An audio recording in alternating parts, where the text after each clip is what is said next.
सभी भारतवासियों को जय हिंद, भारत माता की जय। चीन की कायराना हरकत आप सभी ने देख ली है।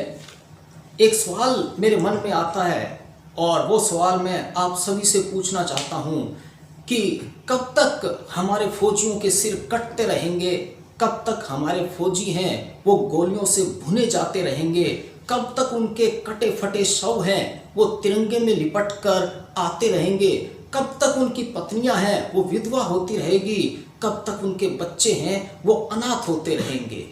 ये सिलसिला कब तक चलता रहेगा? कब तक, आखिर कब तक चलता रहेगा ये सिलसिला? क्या ऐसा नहीं हो सकता कि हम इस जंग को एक ही बार के अंदर निपटा दें? मैं सोचता हूं कि ये रोज रोज की छुटपुट घटनाओं से अच्छा है कि हम आर पार की लड़ाई लड़ें, एक ही बार के अंदर सब कुछ तय कर दिया जाए। चीन, क्या हम चीन को नहीं जानते? हमने 1962 में चीन को देखा है, हमने चीन को बार बार देखा है। चीन है, इस चीन का स्वभाव नहीं बदल सकता, इसका रवैया नहीं बदल सकता। एक बिच्छू को आप पालिए, कितना ही उसे प्यार दीजिए, कितने ही सलीके से उसके साथ व्यवहार कीजिए, लेकिन वो डंक मारने से नहीं चुकेगा। क्यों? क्योंकि ये उसका स्वभाव है। और यही चीन की आदत है कि वो अपनी कायराना हरकतों से बाज नहीं आ सकता। चीन के साथ आप कितना भी अच्छा व्यवहार कीजिए, लेकिन चीन है वो बदले में आपको कुछ नहीं देगा सिवाय धोखे के, सिवाय अपनी मक्कारी के, सिवाय अपने चालाकी के, सिवाय धोखे के। हम चीन से इससे ज़्यादा कोई भी उम्मीद नहीं कर सकते।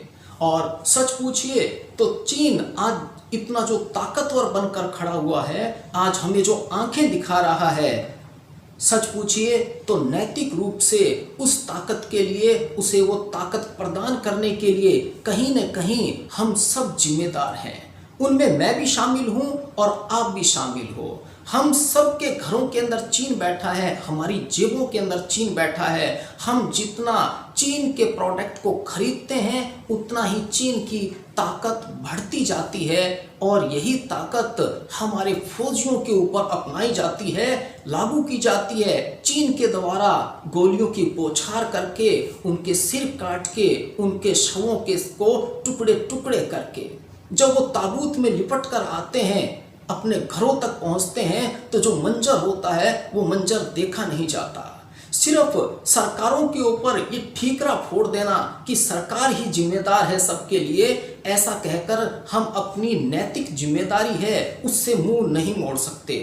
देशभक्ति का सिर्फ ये मतलब नहीं है कि हम सीमा पर जाकर गोलियां खाएं या सीमा पर जाकर दुश्मन को मारें तो ही हम देशभक्त हैं। नहीं, एक छोटे से छोटा बच्चा है वो भी देशभक्त बन सकता है। हर कोई व्यक्ति है वो देशभक्त बन सकता है, देश हित के अंदर अपनी तरफ से योगदान देकर। वो योगदान छोटे से छोटा हो सकता है, बड़े से बड़ा हो सकता है, उसकी कोई सीमा नहीं है। आज चीन की जो ताकत बढ़ती जा रही है, उस ताकत को अमेरिका ने भी अपनी तरफ से लगाम दी। और मैं इस वीडियो के माध्यम से माननीय श्री नरेंद्र जी मोदी प्रधानमंत्री से आग्रह करना चाहूँगा कि जिस तरह से अमेरिका ने चीन के प्रोडक्ट्स के ऊपर टैक्स कई गुना बढ़ा दिया, वैसे ही भारत के अंदर भी चीन के प्रोडक्ट हैं उनके ऊपर टैक्स बढ़ा दिया जाए। और ऐसा करने से अपने आप ही उन प्रोडक्ट की बिक्री है वो बिक्री कम होगी और चीन अपने आप कमजोर पड़ता रहेगा।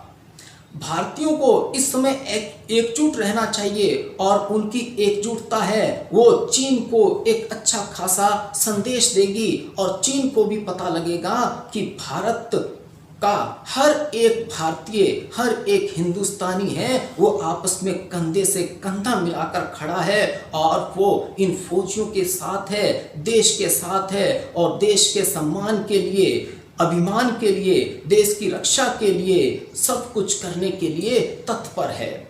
अभी भी ये समझ रहा है कि भारत वही भारत है जो 1962 में था। नहीं, ये उसकी गलतफहमी है, उसका वहम है। चीन को अच्छी तरह से जान लेना चाहिए कि अब वो 1962 वाला भारत नहीं है, अब ये 2020 वाला भारत है, ये नई सदी का भारत है और आज भारत चीन को मुंह तोड़कर जवाब देने के लिए बिल्कुल तैयार है और उसके अंदर किसी भी तरह की कोई कमी नहीं आने वाली है। अगर चीन को कोई वहम है तो उसका वहम मुझे लगता है कि जल्दी ही हमारी सेना है, हमारी सरकार है, वो दूर कर देगी। चीन का क्या रवैया रहा है, चीन है उसकी क्या हरकतें रही है, इसका अंदाजा आप सभी लगा सकते हो। केवल भारत ही नहीं, भारत के अलावा पूरा वर्ल्ड है, पूरा विश्व है, वो इस चीन की करतूतों से तंग आ चुका है।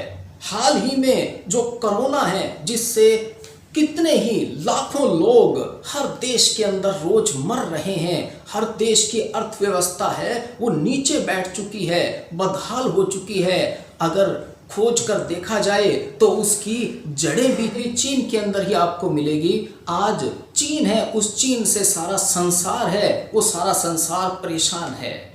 अब हम सभी को ये दिखाना होगा कि हम सब एक हैं और हर परिस्थिति के अंदर जवाब देने के लिए बिल्कुल तैयार हैं। और अब मैं इस वीडियो के अंत के अंदर जो भी शहीद हैं, उन शहीदों को नमन कहना चाहता हूं। मैं उनके सम्मान के अंदर एक लाइन बोलना चाहता हूं, शहीदों की चिताओं पर हर बरस लगेंगे मेले, वतन पे मरने वालों का यही निशान बाकी होगा। जय हिंद, भारत माता की जय।